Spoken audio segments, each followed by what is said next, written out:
book mentions Joseph McCarthy, and you brought him up this morning in Facebook post. Back then in the 50s, leaders were slow to talk against McCarthy, but eventually they did, in what you called in your post this morning a McCarthy moment. What could a McCarthy moment look like today? You know, the thing that has always fascinated me about McCarthy, when you study the history from that era, you know, the whole Red Scare thing, right? And he's creating lists of people who are communists, except none of them are. And he's just really doing very much a congressional equivalent of what we see in the White House today. The bully who wants to take out revenge on his enemies and have his own way. And nobody pushed back, not even the president at that point in time, who was careful to avoid animosity with McCarthy. And it just looked like he was all powerful and no one could counter him until a lawyer just had had enough. McCarthy had been gotten out of sorts because he thought that one of his young aides, who he wanted special treatment for in connection with the military, didn't get it. So he decides to go after the military, and he drums up these fake allegations of fraud, and he's holding hearings, and they're being aired, and people are watching this, and McCarthy is just getting ready to damage people, including a young staffer who's working on this. And one of the lawyers who's in the room just looks at him, and there's this moment that I know you've all seen. Have you no decency, sir? And for some reason, some inexplicable reason, those words burst the bubble.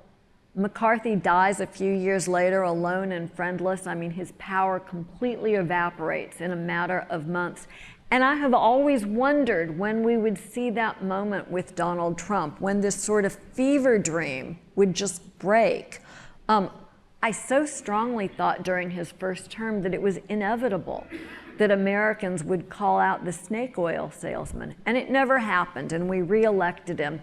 And as I was writing the book, I still believed that it was possible that we might get that moment. Although, frankly, when you've lived through the guy who, you know, talked about grabbing women by the P word and has done all of the other horrible things that he's done that have become public, like the sexual assault of E. Jean Carroll, that a jury found in a civil case in New York happened, even though he denied it. And the fever dream doesn't break for any of this list of horribles, right? But I still thought there has to be a breaking point, a moment where Americans may turn on Donald Trump. And I thought it might happen between the time I finished the book and when it was published, and it did not.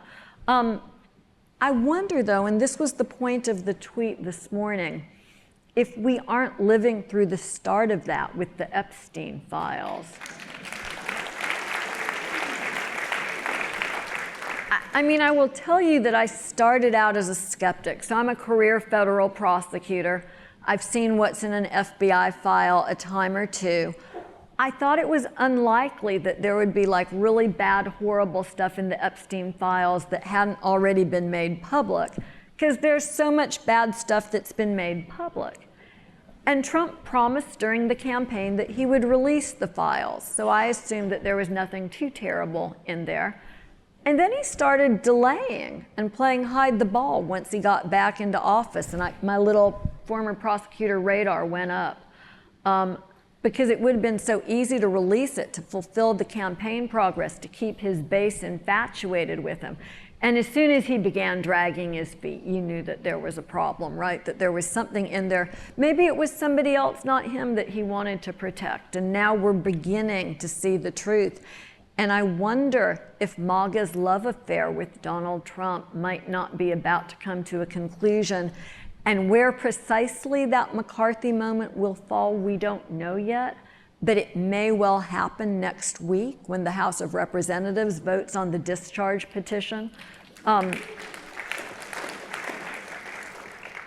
not here to bring y'all hopium, and I don't, I don't believe in sugarcoating the facts. Donald Trump is a survivor. He's very, very good at it.